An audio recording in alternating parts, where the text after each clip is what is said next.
So, now we move on to 2 Samuel, which honestly should probably be called like David and a half or something, because Samuel doesn't get mentioned in the last chapter, mostly about David. But in any case, this was a hard chapter to read, but I'll talk you through it. So in chapter 1, David learns that Saul and Jonathan are dead, and he tears his clothes. Now this comes up a lot in the Bible. Something bad happens, people are like, whoosh, every time. I mean, there's something about tearing clothing that they do when they're upset. I hope that's metaphorical, because they couldn't just go down to like frickin' Target or something and pick up a new shirt.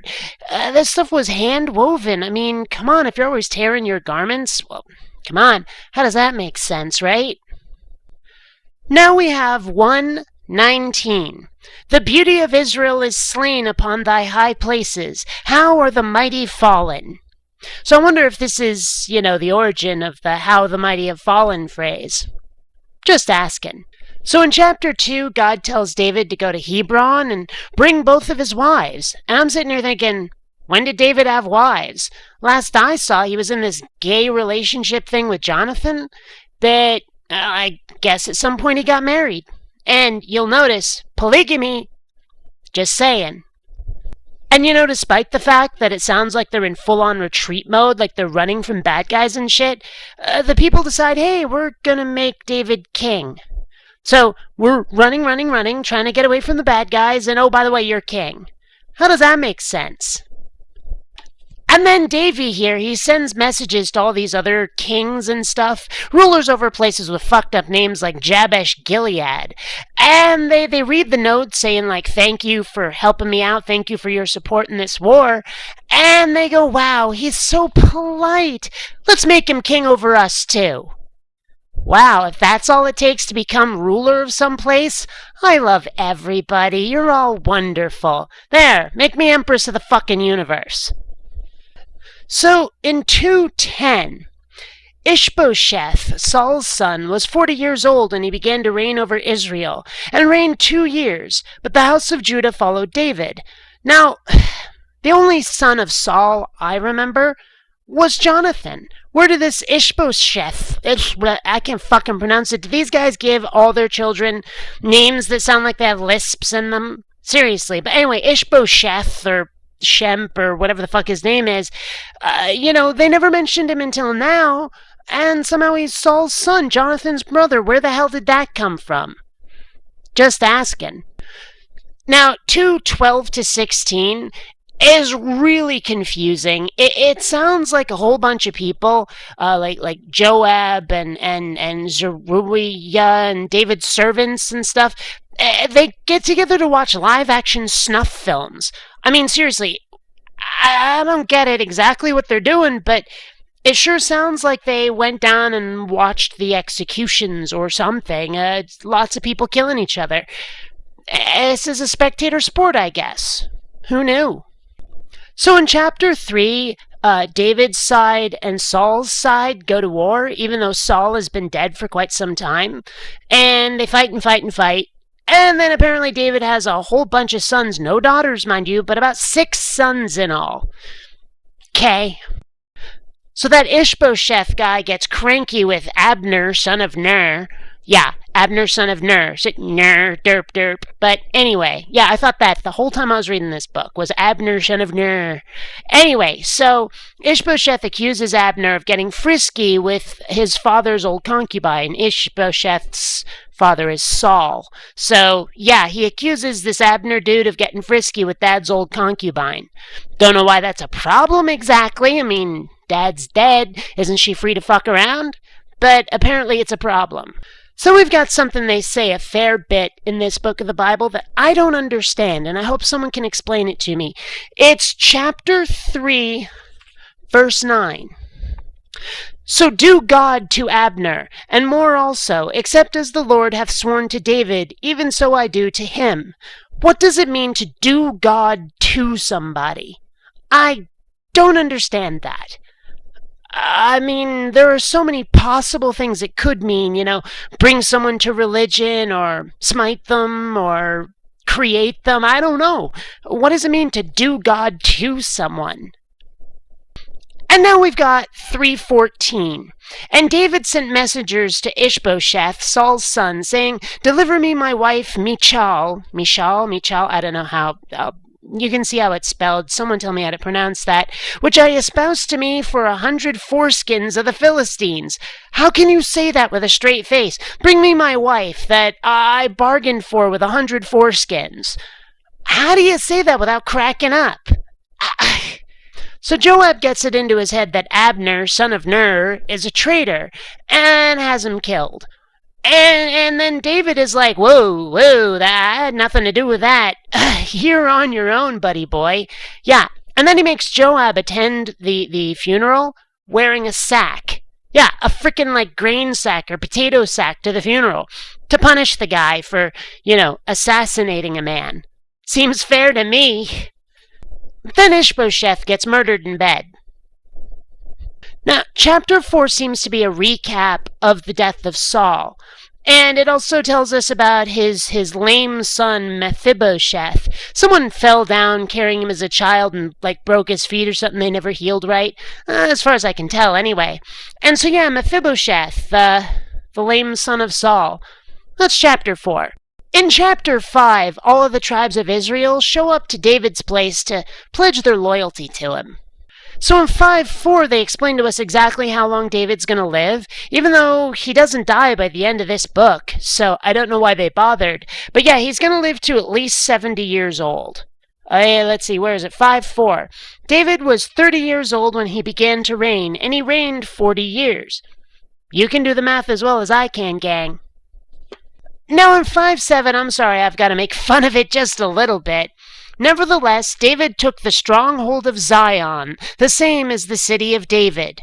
I'm sorry, every time I hear the word Zion, it sounds like some star empire from a sci-fi series, or maybe a spaceship with Zion cannons. That's what I think of every time I hear the word Zion. I can't help it. Now in 5:13, David gets a double-wide buttload of concubines and wives, and for once, it actually mentions daughters. Someone actually had daughters. Who knew?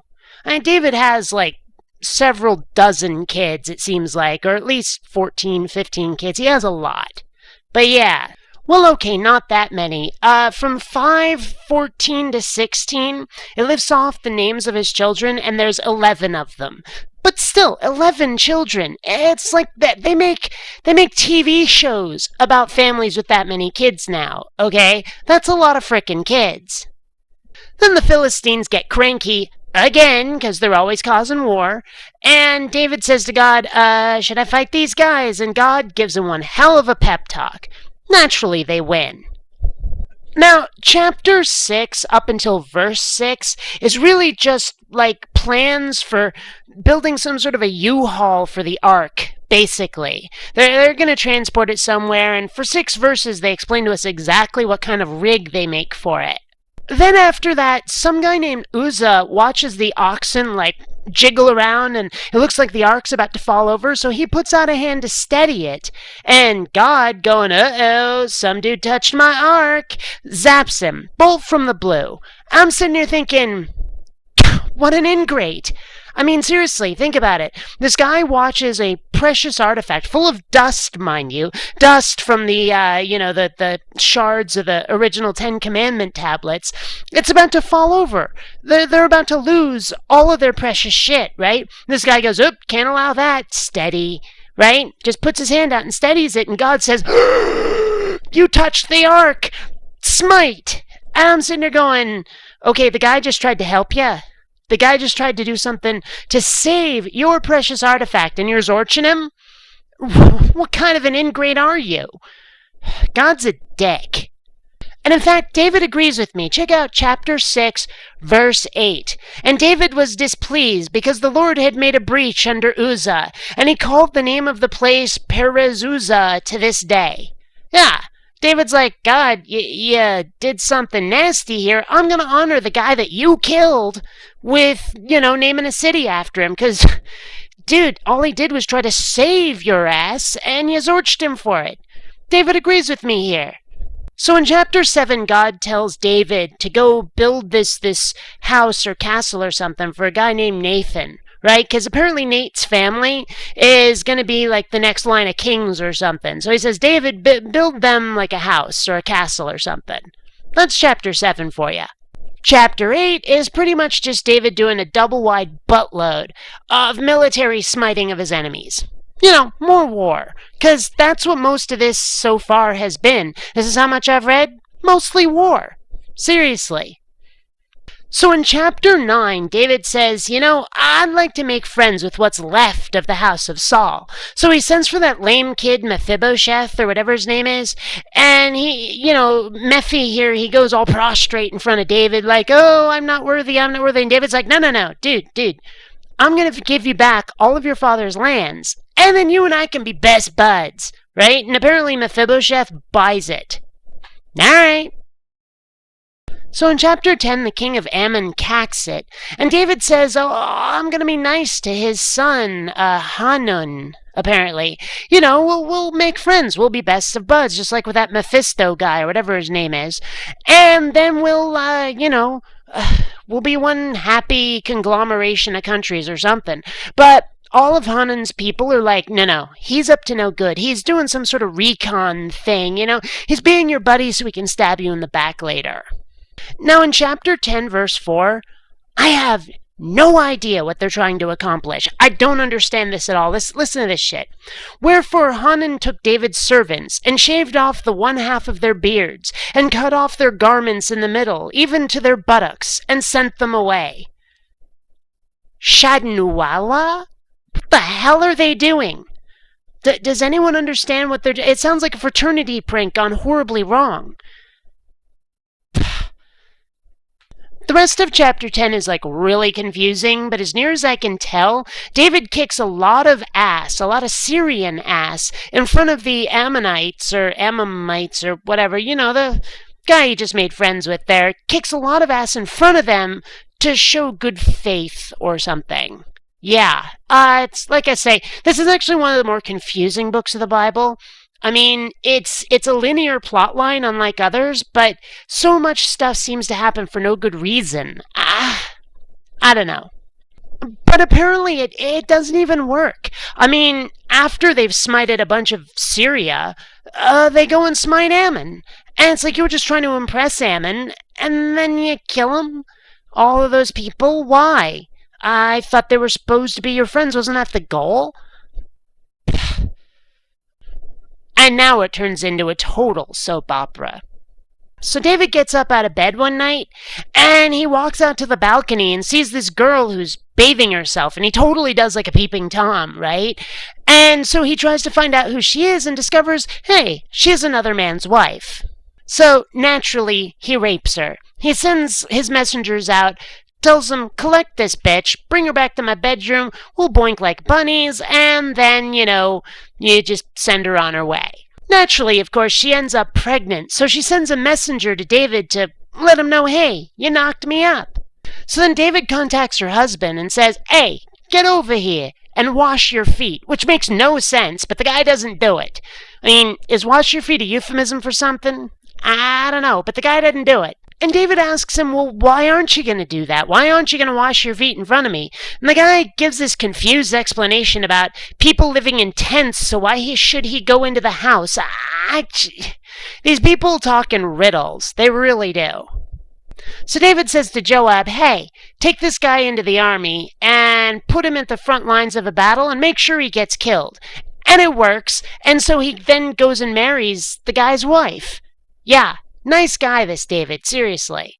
Alright, in chapter 12, there's some dispute over a lamb. Like, some guy has a lot of sheep and another guy only has one, but then the guy who has lots of sheep, slaughters and eats or sells the guy's one lamb or something. And yeah, they bring the case to David, and David solves it, and, people agree with him. Great.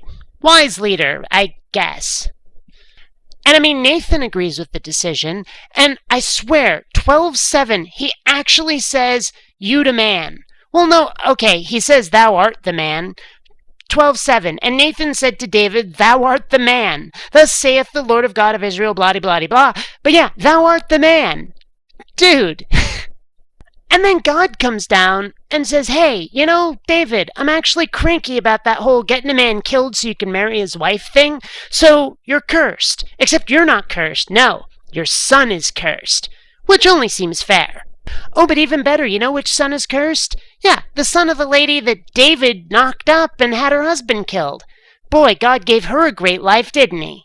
And that poor, sickly little innocent kid, the little baby who's caught up in this pond of drama, yeah, you know what happens? Dies in a week. God is so fair. Yeah. So David goes and has another kid with one of his other wives, and this kid happens to be Solomon. And God thinks that Solomon is just bodacious, best kid ever, absolutely the bee's knees, right? So I guess God's anger was really short-lived and only directed at the victims. So in chapter 13, it sure does sound as if David's son Ammon falls in love with his own sister Tamar. Incest for the lose. So on the advice of a friend, Ammon fakes being sick and has Tamar sent for to care for him. And when she gets there, he propositions her and she goes, what, are you kidding me, bro? Not a chance. So he rapes her. So after he's done boinking his own sister, he suddenly decides that he doesn't respect her and doesn't like her anymore and just unceremoniously kicks her out. Understandably, she's just a bit upset. Who wouldn't be? Raped by your brother and then kicked out unceremoniously? Yeah, I'd be pissed. So David finds out about it, and he's understandably PO'd, and so is Absalom, their brother, because, there's lots of siblings here. So Absalom decides to get Ammon drunk and have him killed. So in chapter 14, David has a relative just run away for whatever reason. He has the relative retrieved, and they patch things up. No harm, no foul, I guess. So chapter 15 is really confused, but as near as I can tell, Absalom, David's son, decides to send out spies to figure out how to take over the country.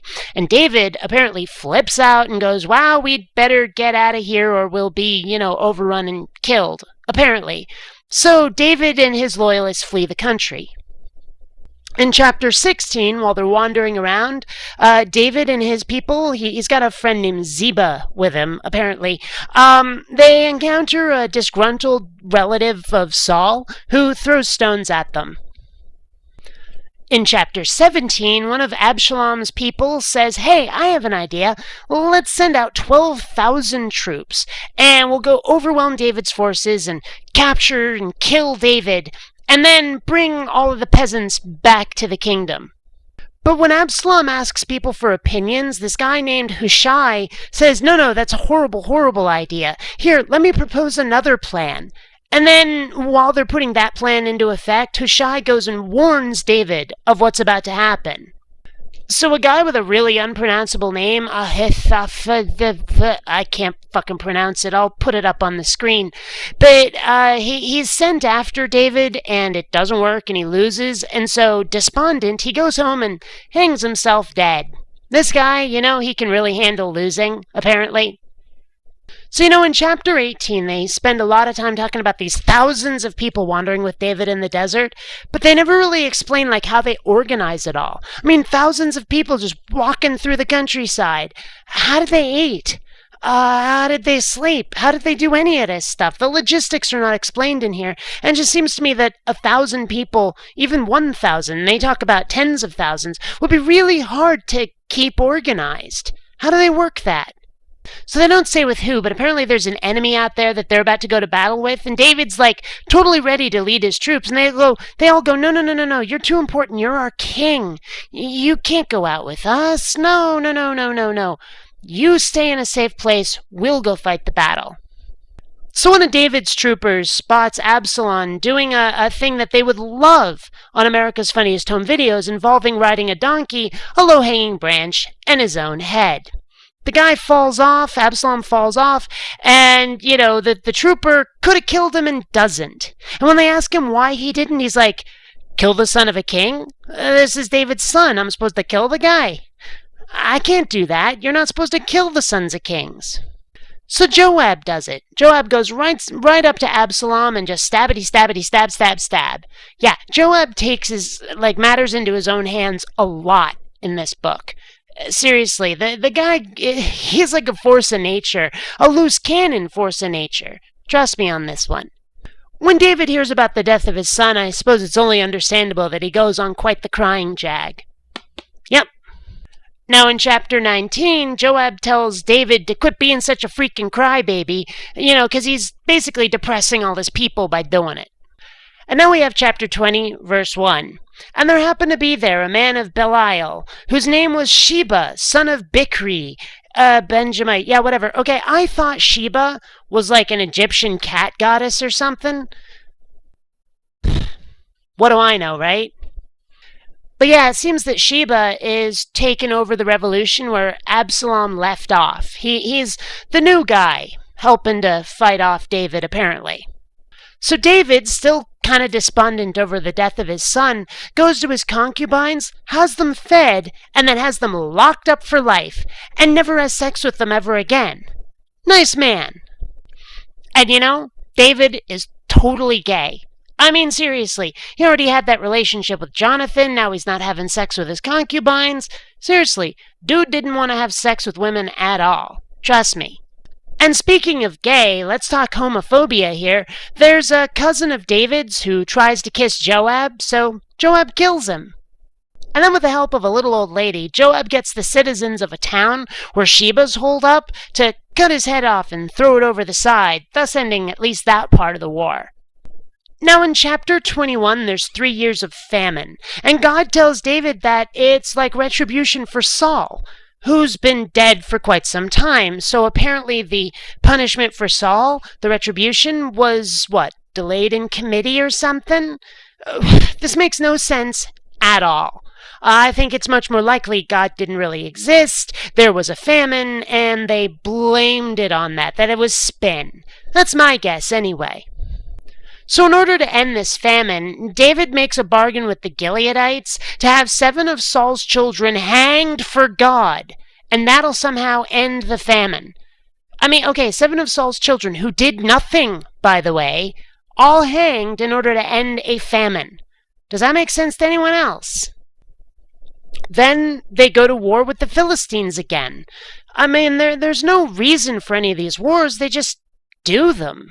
And then 21:20, and there was yet a battle in Gath, where was a man of great stature, that had on every hand 6 fingers, and on every foot 6 toes, 24 in number, and he also was born to the giant. They're fighting circus freaks over here. Circus freaks, seriously. Now, chapter 22 is this, lips-to-ass love song that David sings to God. It's just this big, long, ooh, you are so big kind of thing. Frickin' pointless. I mean, seriously, skimmable, skippable. Yeah, chapter 22, pointless. Now, chapter 23 is alleged to be David's last words, even though he doesn't die by the end of it. But mostly it's just, oh, how much fun I had as a conqueror, and man, I had the bestest of buds to help me out. It's basically chapter 23 here. So in chapter 24, God gets angry with Israel. It doesn't say why he's angry with Israel, but he just is. So David does a census of the men, and then decides randomly, oh, I guess we've sinned. I mean, I am really confused.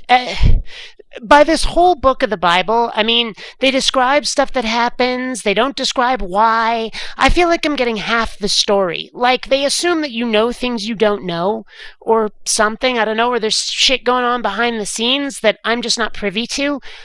I can't tell, but, I mean, seriously, 2 Samuel, 1 Samuel was okay, but 2 Samuel, it just seriously feels like there's just something missing. I don't know, it's weird.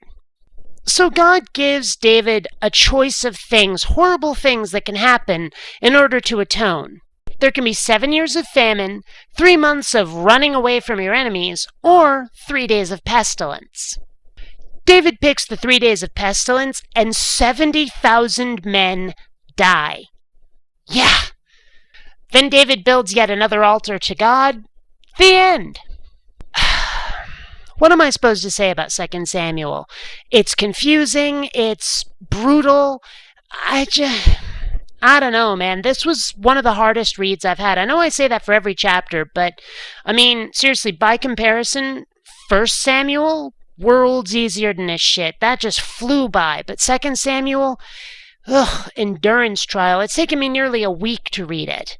But in any case, coming up after that is First Kings. But until then, this has been BionicDance, reading the Bible so you don't have to.